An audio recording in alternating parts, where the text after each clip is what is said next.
Food prices have risen globally in recent years. This development began with the coronavirus pandemic that made farmers and food processing and producing companies unable to cultivate and produce food in sufficient quantities. And as a result, many food factories ran out of raw materials for their operations. But farmers have since returned to the fields and factories, having reopened, yet food prices remain high. However, in Nigeria, the course of food inflation goes beyond the pandemic as food inflation reached 23.34% and 23.27% in September and October 2022, respectively. And so many Nigerians and also many households have been plunged into a worrying state as food prices like that of rice, beans, yam, and soup ingredients such as onions and tomatoes increased by 100% in some instances between October and now. But what exactly are the major factors that have kept food prices high in the country in the last 6 months? Well, let's discuss this and, of course, try to profile solutions to some of these issues. I'm being joined by researcher and agribusiness economist, Dr. Matthew Ojo. He's joining me via Zoom from the United Kingdom. Thank you so much, Dr. Ojo. It's good to see you again, and compliments of the season.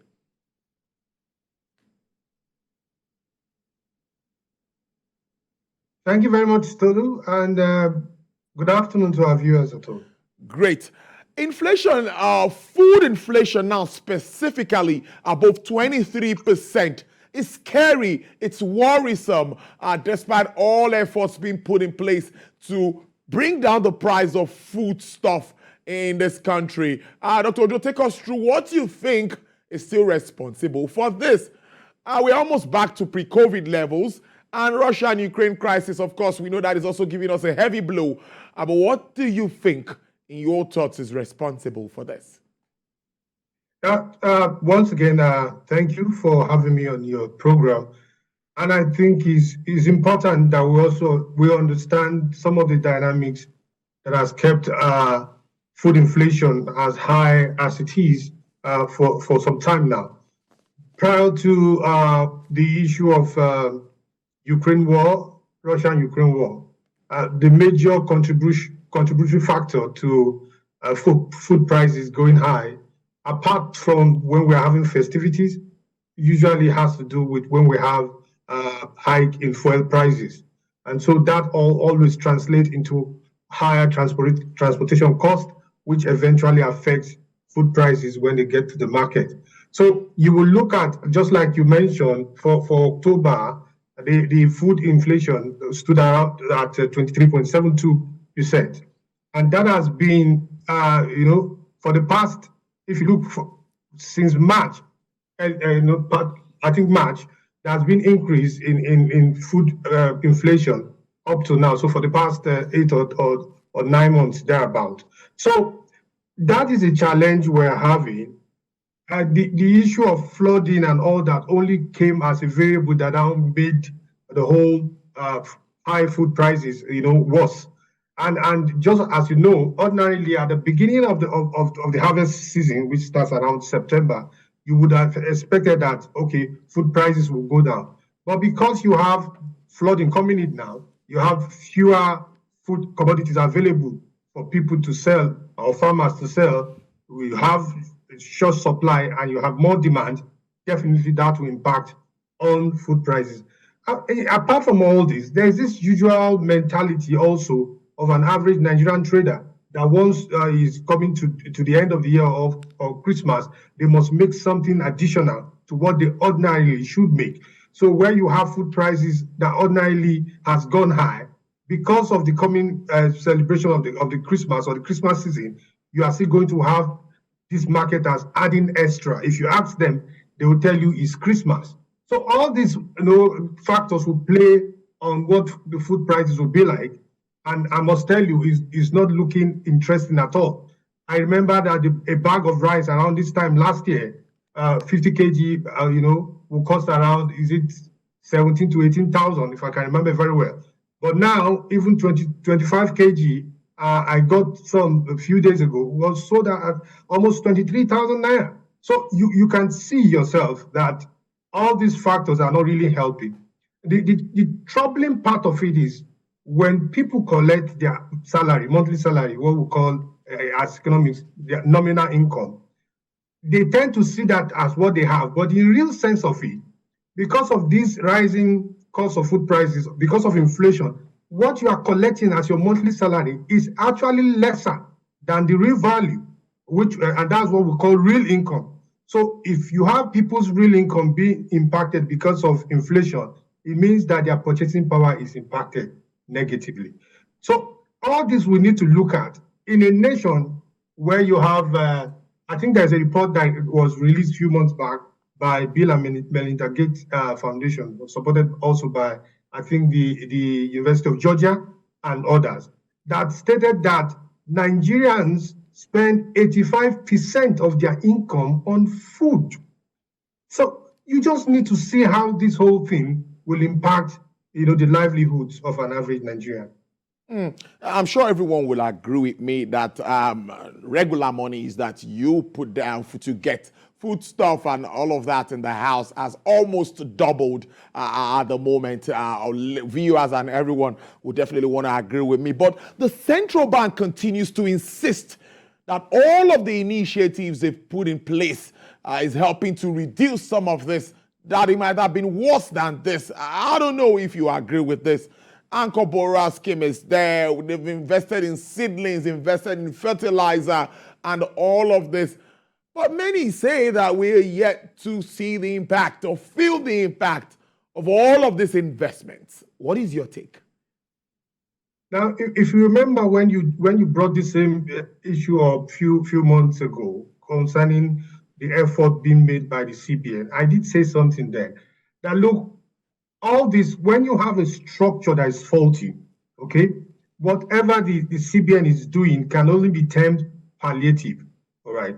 So when you have the monetary arm of government, of the economy, trying to use, monetary policies to impact on production, and then it is not properly linked with the fiscal side of it, there's always a challenge. For me, I like I said, the central bank can only do so much. And if you know how these things are, the little that is done is blown out open so that everybody will see and all that. And people will keep on asking questions. We can't feel the impact. That is not to say that they are not doing anything. It's just to say it's almost like a drop in an ocean. So the effort of the CBN is commendable. But my own take and my own opinion is to look back to the particular sector we are talking about. I mean, this is a sector that is the largest sector of the Nigerian economy. That's agriculture. Even when you're talking about this inflation, the headline inflation that figures that comes out, the food index, okay, contributes more than 50%, okay, or accounts for more than 50% of the basket of items that the Nigeria Bureau of Statistics usually track or considers to bring out our inflation figures. So you see how important that sector is, all right?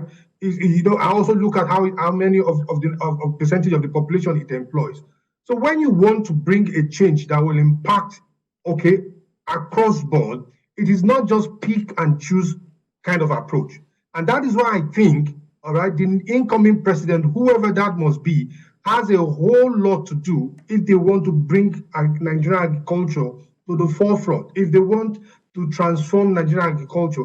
I might be wrong, but I tend to believe that politicians tend to keep the situation as this to make it favorable to them. Because if people are hungry and elections are coming, you can easily give people money and buy their votes because they want to feed.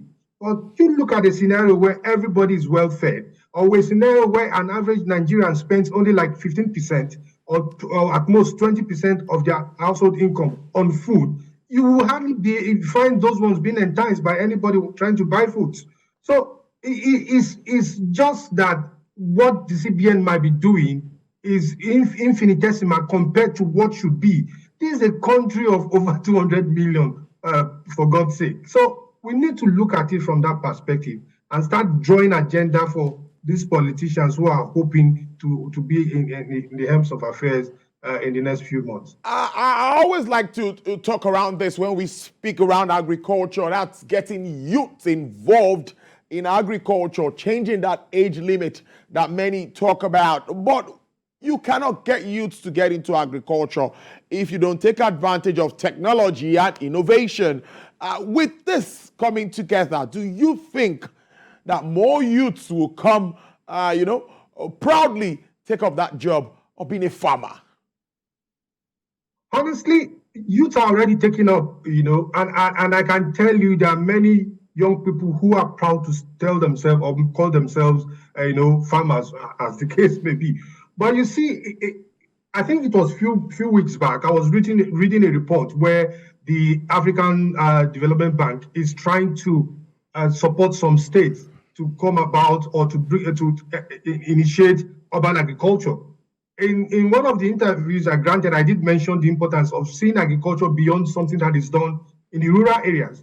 Now, if you have these states coming up with urban agriculture, and then to the point where you have them committing to it, you will see the rate at which many youths will latch onto this. And that, I believe, will reduce the rate or the level of unemployment, youth unemployment in the country. I did give a scenario the other time. I mentioned something around hydroponics, or whether you want to use semi-hydroponics. And I said, if you have states partnering with private sector to create these maybe 5 or 10 hydroponic hubs in their states, whereas youth can go rent a space and grow their crops for a period of time and then pay rent supported by the government, they become employed. They provide or produce vegetables, fruits, and all that fresh for people to buy. That is done in the urban areas, not in the local areas or in villages. And that also helps in contributing to whatever is coming from the rural areas. That's not to say to replace, no, but to draw more youth into being involved in agriculture. Urban agriculture is something we cannot run away from. I usually don't like comparing Nigeria with other countries because for me, there are so many dynamics that plays within the Nigerian state that you can't find elsewhere in the world. And that has to be factored into whatever we're discussing. So just comparing a country and a country for me is not enough. However, we have examples of countries who have taken up urban agriculture and they've used that to contribute to the total output within their country. That is the kind of example I think we should bring. Unfortunately for us as a nation, when I listen to all the politicians and all those jostling to become president of this country in the next few months, it pains me to the bone, honestly, that none of them seems to have a full grasp or that understanding of what is going on in the agricultural sector. I mean, I don't understand a presidential candidate coming out to say, I'll give you so amount. To do what? It is not just about pumping money or I'll create a directorate. To do what? We already have so many directorates or parastatals under the Ministry of Agriculture. It is not just functioning. All right, you need to go and take the statistics of the number of employees under the Ministry of Agriculture, federal ministry, or the state. And we are not saying that if these things are not addressed, we just have these bogus structures and agencies doing close to nothing to help the situation. Honestly, we need to take a second look at that sector.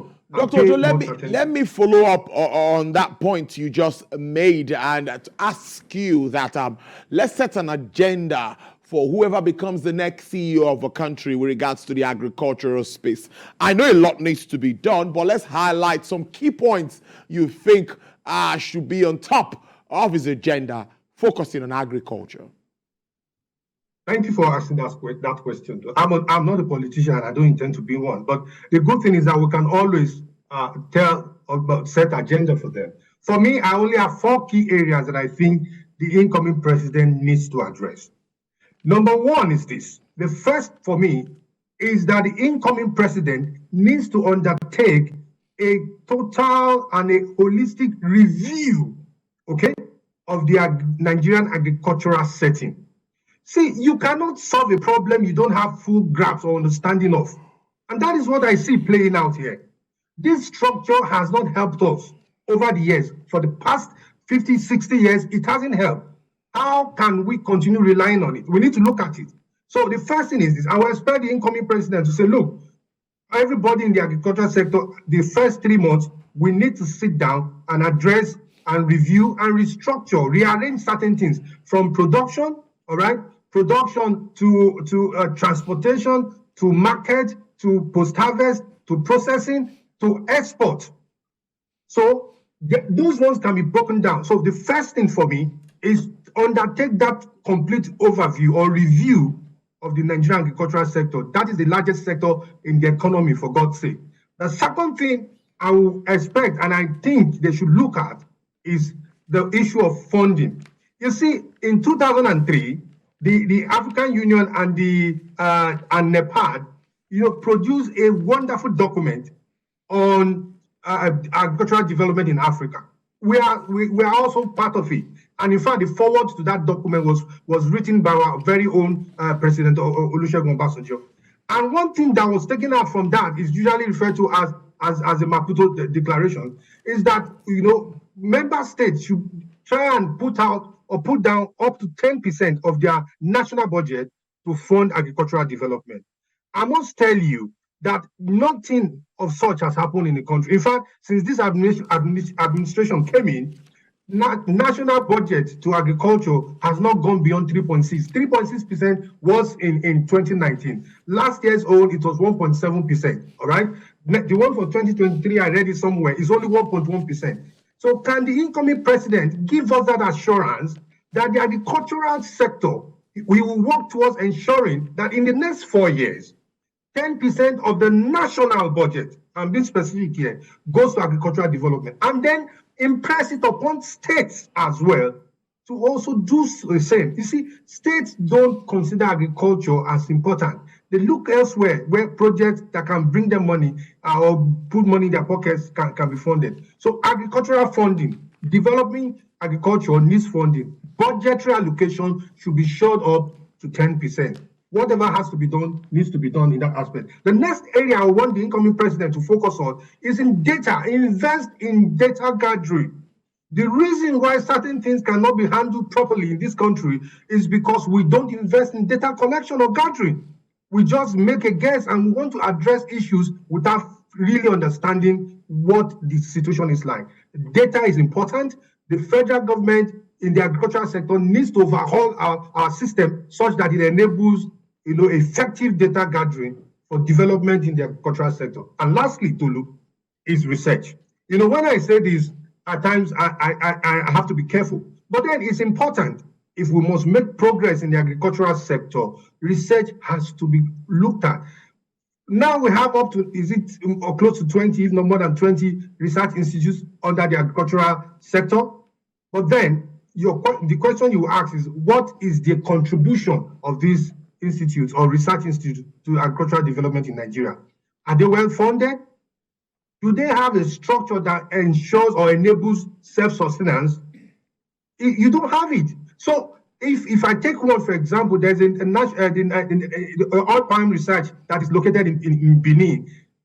What contribution has that research institute made to ensuring that we are self-sufficient in terms of palm oil production? We have the Rubber Research Institute. We have the Cocoa Research Institute of Nigeria. The question is our cocoa the best in the world? So these are the areas that the new or incoming president needs to sit down. That's why I said it's not just sitting down and say, I will buy you equipment, farm implements okay, after farming, what happens to the produce if the roads are bad? What happens to transportation? What happens to post-harvest losses? So a holistic review of the agricultural sector starting from 2023 would put us in that line of achieving our target and then turning that sector around to contribute much more than even oil as we are. I know it's one of the largest sector contributing to our GDP, but I think we need to do more. And it starts from 2023 if we are serious. Indeed. But for what I've seen in their manifestos and what is their proclamations, I'm really afraid. Well, you've made suggestions now, and I'm sure they're listening to us, and they will all take note of all of this. Dr. Matthew Ojo, he is a researcher and agribusiness economist. He joined us from the United Kingdom. Thank you so much for your time on the show. Thank you for having me.